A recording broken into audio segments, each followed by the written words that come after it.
よいよあれが形になったということで、またいいですね、このやっぱいじれるこう違いがね味わえるのいいですよね。ターボですかこれは。はい、このブリッツのこのアルファードに乗ると、はい、ワインディング全然不安感ないよね。全然違いますね。しなやかにこうよりなってきたよね。はい、カナダリビントンもびっくりした。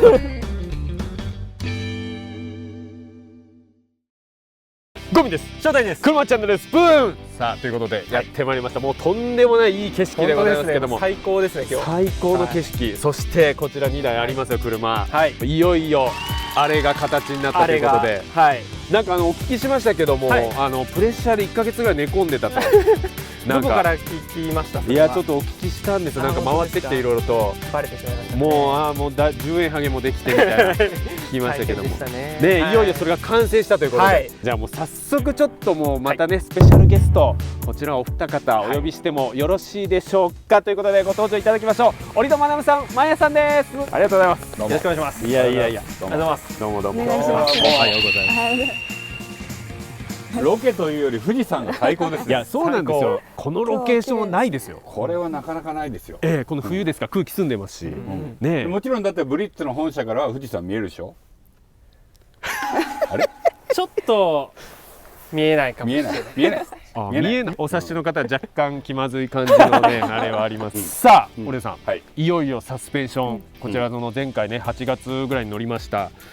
前回ノーマルのねアルファードとベルファイア、まあグレードがアルファードは、アルファードもベルファイアもハイブリッド、ハイブリッドですね。違いはタイヤのサイズの違い。ということで乗り比べさせていただきました。いただいてどうですか？僕もねマイカーで実はもうアルファード納車されたんで、おっしゃってましたね。自分でもこう乗ってるんでなんとなくこういろんなこう雰囲気が感じてるんでノーマルのね。今日はいよいよブリッツさんのね。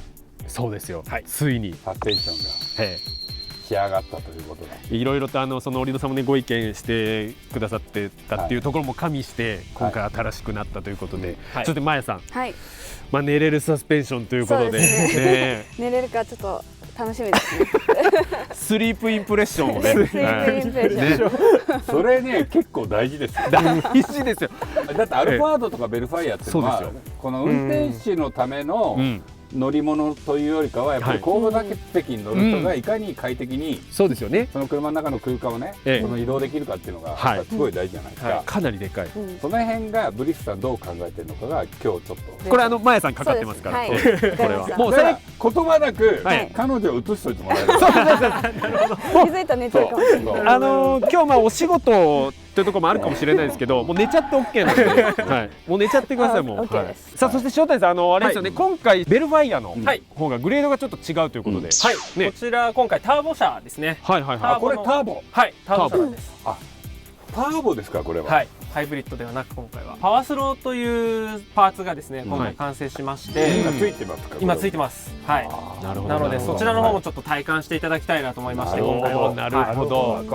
これターボなんですね。ですね。でこっちがハイブリッド。ハイブリッド。ちなみにこれ最初に聞いておきたいんですけど、ハイブリッドとこのアルファードのハイブリッドとベルファイアのターボ、この車重はどんぐらい違うんですか？車重がだいたいグレードこれで200キロ近く。やっぱハイブリッドの方が重いんですね。重いですね。これはハイブリッドの4駆。そうです4駆です。でこれはターボのフロント駆動になる。2駆ですね。なるほどね。で今回この積んでるサスペンションのダンパー WZR はこれは同じものがついてます。全く同じものがついてるわけですね。ついてるということでこれタイヤは純正タイヤですよね。純正ですどちらも。で純正でこっちのアルファードが17インチ。17インチ。でこっちのベルファイアが19インチ。19インチですね。なるほど。そういう違いも加味してちょっとドライブして、なんで高速道路とあとワインディング、そしてちょっとなんだタイヤ履き替えてもうインチアップして、ちょっと今日はいろいろとそこまでやりますか？やります。もう交換しちゃいますという早速じゃあ走りに行きたいと思います。よろしくお願いします。よろしくお願いします。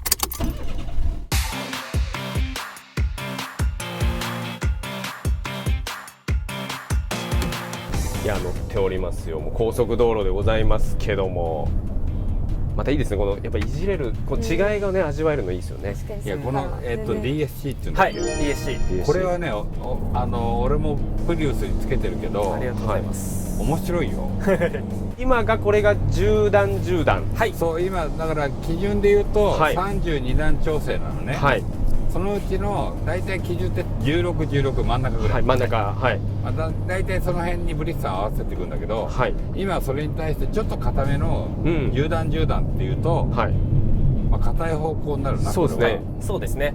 サスペンションを変えたなっていう感じは出てる。確かに乗り心地でいうともう明らかに全然ね、違いますもんね。ちょっとこうズジッと感が増えたよね。はい、増えましたね。やっぱりこういう今みたいなところの受け止め方がもう変わったよね。変わったなっていうのはすぐ分かるなっていう。硬いって言われるけど、はい。乗り心地は気持ち悪くは全然なくて、乗り心地は良かったです。そうですよね。でもついてない時よりは全然締まってる感じはあります。感じました。今ね小田原厚木道路っていうところに入ったんだけど、ここは比較的このギャップが分かりやすいんですよ。サスペンションのテストとかするのにはすごくいい道なの。いいんですね。そう道路のつなぎ目もすごくあるし、それに対してバウシングするこうねギャップが意外とあるんで分かりやすいんですよ。ここそして現在が16、16、真ん中ですね。真ん中のあたり。はいはいはい。この辺に来るとちょっとあれを感じるな。これじゃ次20、20。はい。ね、これだからどんどん今ダンパーが柔らかくなってるってことは、ダンパーが動きやすくなってる、抵抗がなくなってるの。ってことですね。じゃあもう一回12段ぐらい。12にしました。はい。多分この辺が一番今現状だと一番マストなところにいると思う。多分。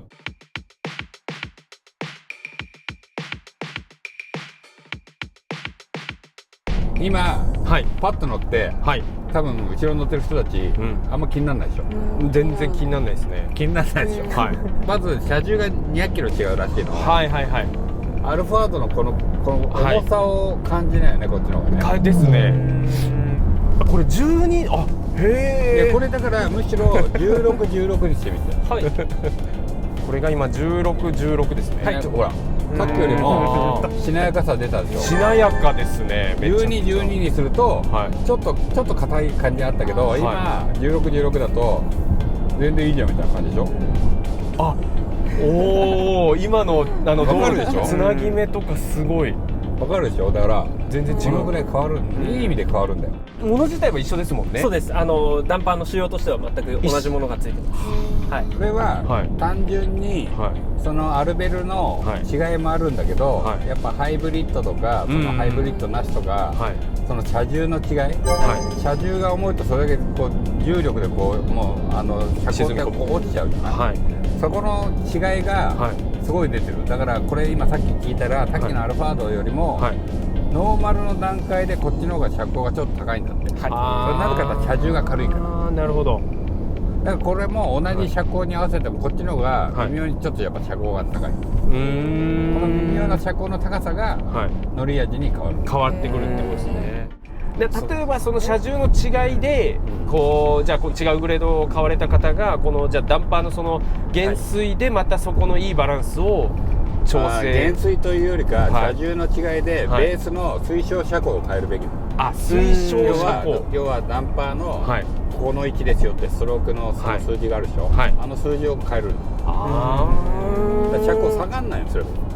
なるほどなるほど。例えばこのダンパーがここからここまでが50ミリですっつったら、重い車はそれを60ミリにする。なるほどなるほど。沈み込みをそう同じダンパーでもそこを変えれば、基本的なベースの車高が変わるから、そこを変えるとだいぶ変わる。変わるんですね。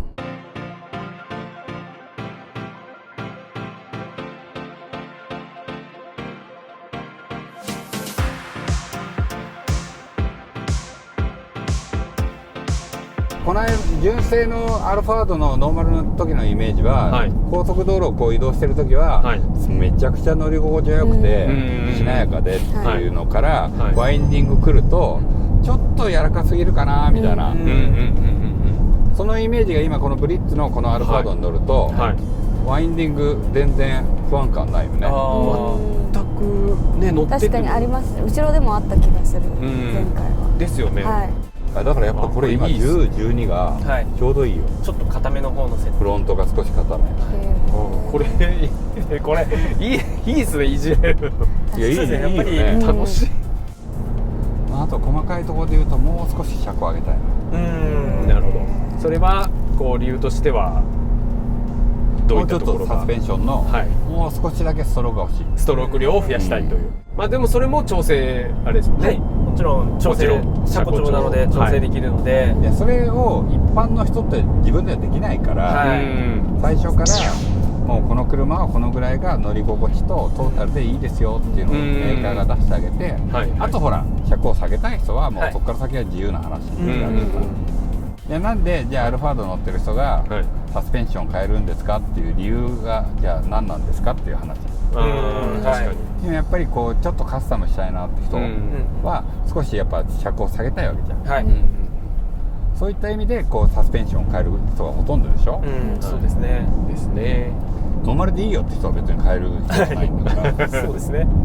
でもやっぱり車高を下げても乗り心地を純正と同等ぐらいにはしたいわけじゃん。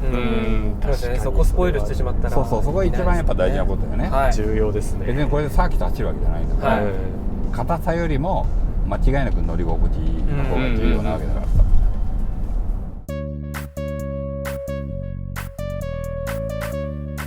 さあ続いてこちらベルファイア、さっきの方が硬いはずですよね。そう数字で言うと硬い。でも今14、16にこうセットされてんだけど、こっちの方が少しダンパーの硬さを感じるかな。後ろそうやって言われてみればそうかなって感じがしますですよね。確かにちょっとゴツゴツしてる感じありますよね。なのでこれもダンパーちょっと合わせてみましょうかね。はい。16の18にしました。このぐらいの方がこれ2個で結構変わりますね。そうですね。全然さっきまでのトントン感なくなったよね。はい。確かに違う。全然違いますね。しなやかにこうよりなってきたよね。接地感といいますか。だから先ほどのアルファードより今柔らかくなってるってことですよね。そう柔らかい方向に行ってますね。それはだからなぜかって言ったら車重の差、車重の差が結構大きくて200キロってまあまあですからね。なかなかですよね。200キロ200キロってまあまあですから。いやそうですよね。だいたい人間って乗り心地を感じる時ってまず突き上げね、ゴンゴンと下から来る突き上げと、あと胃に来るなんだろうふわってこうね、自分の体が持ってかれるような感じ。どっちかとあっちの方が不快なの。確かにふわっていうやつとふわっと持ち上げられちゃう感じ。でも今ないでしょ。ないですね。ないですね。そのね車内のあったかさも程よいですね。だんだんあれだね。あれに入って S モードに入って S モード SLP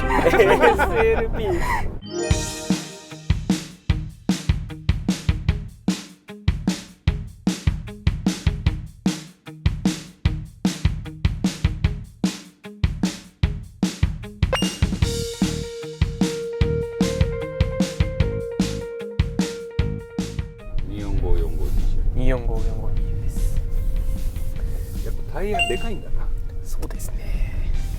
これさっきのノーマルタイヤよりも相性いいね。タイヤのバネレートが上がった分、サスペンションとのちょっとマッチングはちょっと上がったかもしれない。インチアップしてこのぐらいだったら、もう全然問題ないですね。確かにインチアップするとなんかちょっとゴツゴツするイメージありますけど、なんかこっちの方が確かにマッチング的にはなんかそんな感じがするよね。確かに。 SLP モードはどうですか？多分あと3分くらい。結構早い。なんか起きちょっと起きます。ちょっと起きましたねこれ。ちょっと起きて。まだ違うんですね。言わせてこれオートモー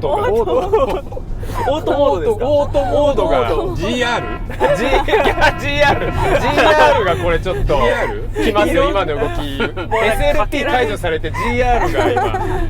まあだからアルファードのカスタムの中で、やっぱこのぐらい30ミリぐらい、やっぱちょっと車高をちょっと下げて、やっぱ20インチ21インチっていうのが定番というかね、一番多いカスタムだよねきっとね、やる人はね。まあちょっとエアロつけて、まあだからやっぱタイヤホイールがちょっと強くなった分、ランパーもちょっと上げた方がマッキングが良さそうですね、ノーマルホイール、ノーマルタイヤから比べてね。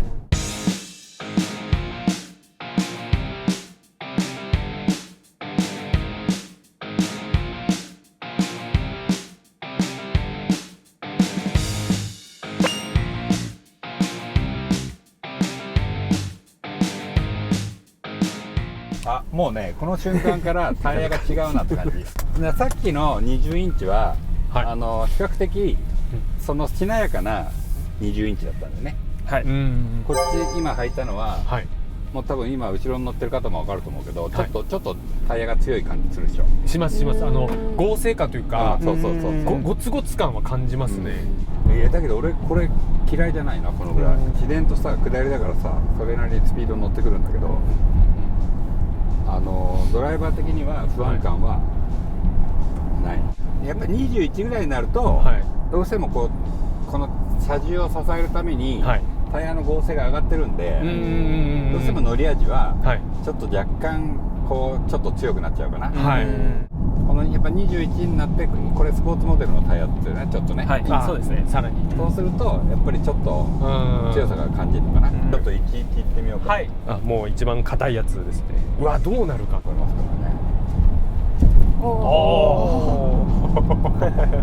声が出たね。全然違いますね。全然違う。イライラしないもんね。そっか、考え方変えるとワインディングはでもむしろこんぐらい硬くても、そう運転は楽よってことですよね。そう運転はこういうとこなんかでもふわーっていうフラーっていう感じは少ないから、すごい運転は楽。このぐらいがいいかもね。これすごくいいね。ちょっとよりしっとり感がこう出たというか、だからバネの動きとタイヤの動きとダンパーの動きがちょっとマッチしてきて、動きがちょっと落ち着いてきたね。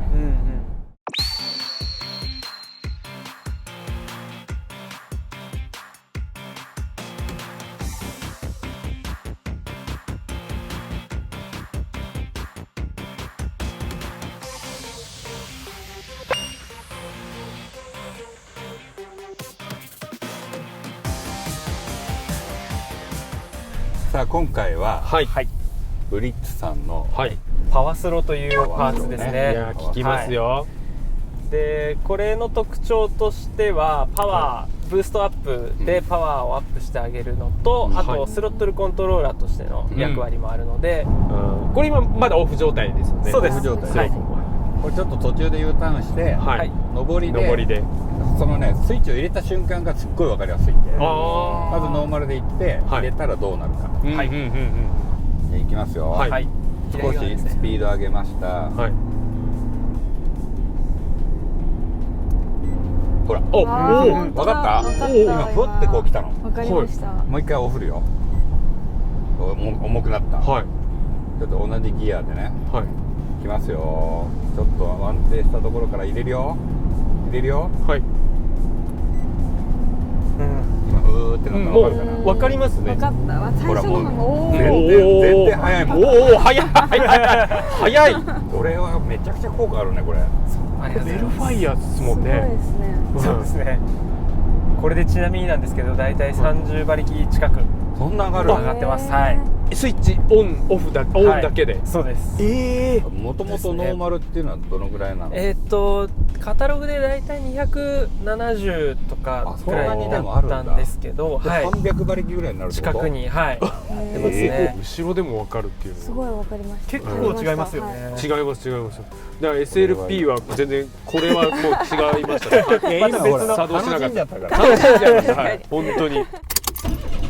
さあということで、いろいろ試乗が終わりました。今日は僕自身にとってもこの間のねノーマルのアルファードベルファイア、それとの比較から入れて、はい、すごく分かりやすかった。確かに。あとはこうオプションのね、はい今日は円形さんのホイールとはい363のタイヤ、はい、これの20インチ21インチを履き比べさせてもらって、はい、その違いも感じたし、一番やっぱねちょっと僕はね違うなと思ったらベルファイアのターボ今日初めて乗って、はいはいはい、このやっぱターボの軽さ、車重が軽い。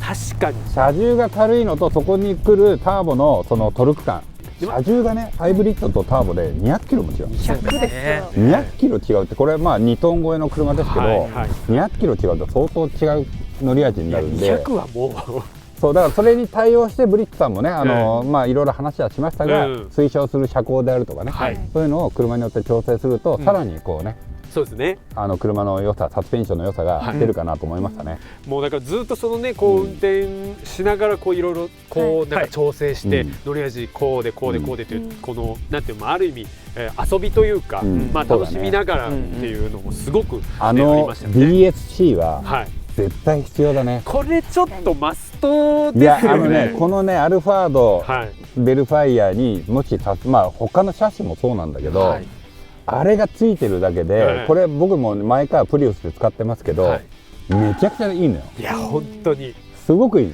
楽しめるし、乗り味変えられるし、これはね若干そこでコスト最初にかかっても、それは元取れるぐらいの効果があるから絶対やった方がいい。運転手も感じるけど、今回俺思ったのは後ろの席の人のためにもあれがあるとすごくいいよね。めちゃくちゃどうでした皆さん実際いろいろと。なかなかその場で変えて自分で体感するっていう経験がなかったので、乗っててもすごく勉強になりました。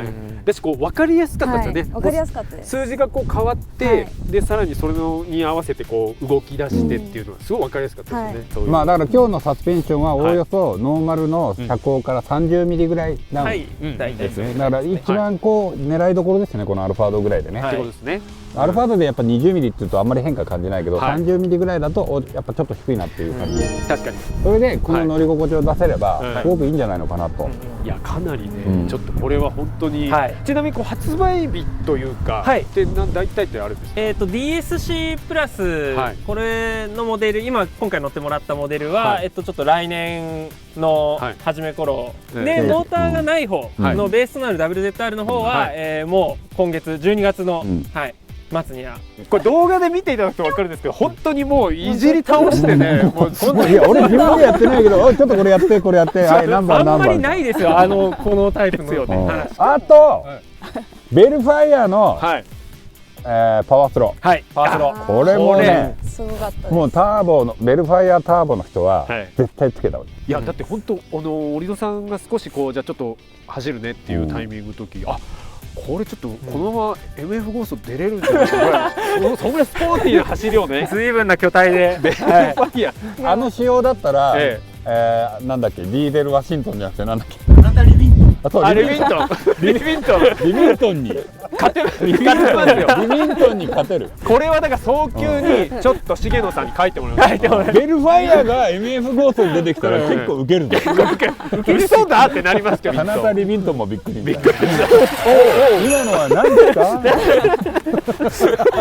追いつけませんね。何の車ですか。多分知らない、イギリス多分知らないと思うんで、ベルファイア。このぐらいこのパワースローは良かった。そう。であとだからそのパワーが上がるだけじゃなくてスロットルの調整もついてるんで、そういう遊び心もあって、もうだからノーマルだとアクセルこんだけ踏まなきゃ走らないのがほんのちょっとでブーッと加速していくんで、楽しさ、もうとにかく車が軽くなったように感じるんでね。本当いろいろでも本当にいい経験させてもらいましたよ。こちらこそ本当に。なんか自分も僕もアルファード乗って納車になったんでね、すごい参考になりました。いや本当ですね。まやさんいかがですか、改めて。いやもう本当にずっと後部座席にしか座ってなかったんですけど、もうずっと変化を感じることができたので、すごく面白かったです。よかったです。もう本当アルファードベルファイア乗りの方には本当今回体感していただいて、映像見ていただければ分かったと思うんですけれども、これからも他のパーツも含めていろいろまだまだ提案できることはすごくたくさんあると思うので、皆さん今後もこうご期待ということで、よろしくお願いします。素晴らしい。もうね、多分車体とかね、オートサロンで多分こう展示されますかね。ベルファイア、はい。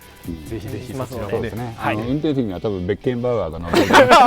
そう、参戦決定ですね。今後のまた展開も楽しみにしていただければと思います。ということで、この動画が良ければいいねボタン、チャンネル登録よろしくお願いします。SNS のフォローもよろしくお願いいたします。ということで、ありがとうございました。皆さん、ということでまたご覧ください。バイバイ。どうもありがとうございました。楽しかったです。ありがとうございます。